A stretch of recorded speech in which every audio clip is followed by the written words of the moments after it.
ស៊ូឡើងណាអូ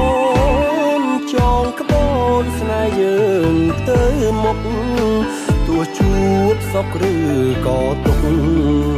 អូនកុំបារម្ភណាថ្លៃកុំអស់សង្ឃឹមញញឹមដើម្បីរូបប្តីប្រពន្ធសំណប់ហារតីថ្លើមថ្លៃនៃជីវិតបង